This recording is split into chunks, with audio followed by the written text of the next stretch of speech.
Yo, what's up guys? So in today's video, we're going to go over how to get the Summoning Key Relic in Paradox Junction on Black Ops 7 Zombies. I know I'm a little late to the party on this, but I wanted to do this video now just because there's been a few changes to Cursed mode since the introduction of Season 3 Reloaded. So starting off with the prerequisites, you need to have already beaten the boss fight in Paradox Junction. You can do this in either standard mode or directed mode. Then you need to be playing on a game of Cursed at least tier 1 difficulty. In my game, I actually went in with tier 3 and I'm actually going to recommend this. That way you can get the level 4 Pack-a-Punch. As far as other things go, you don't really need any special augments on perks for this. The only thing I recommend though is that you go in with the aftertaste gobblegum, and that's just because part of the challenge for this relic requires you to down yourself. So the first step of this relic challenge you can actually do before round 40, and what you're going to do is you're going to head to the future destroyed version of Nuketown. You're going to want to cook a grenade and chuck it into the broken chimney on the right side of the greenhouse. If you do this successfully, you'll see a dog collar pop out of this chimney. You're going to want to walk over to it and grab it. This next step can also be done before round 40. What you're going to do, you're going to head to the past non-bombed version of Nuketown. You're going to want to brain rot a dog. You can use either the brain rot ammo mod or sight grenades. Once this dog is turned, you're going to go to the yellow house backyard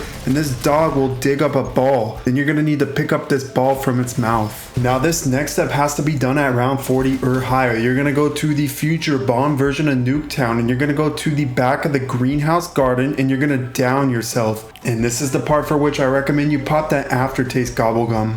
Once you go down, you're going to see a grave emerge from the dirt. Once you get yourself back up, you're going to want to interact with this grave and set the dog collar and the ball down on this grave. Then you should hear the Mr. Peaks laugh go off, which means that the relic portal is now open for you. The portal is going to spawn on the past version of Nuketown by the yellow house. You're going to have to survive 5 waves of enemies under a 90-second timer. I recommend going into this trial with the Pack-a-Punch 1911s, as those explosive pistols are going to make this trial a breeze. You're going to have some HVT waves as part of this trial. I recommend for those that you go to the crafting table and make yourself a war machine. Those are basically going to one-tap those HVTs. And once you get through all those waves, you're going to be teleported back to spawn and the Summoning Key Relic will be yours. What this relic does is it makes zombies explode upon being killed. Let me know if you have any questions on this, guys, and thanks for watching. This 1911 being in Curse makes this relic so much easier to get now.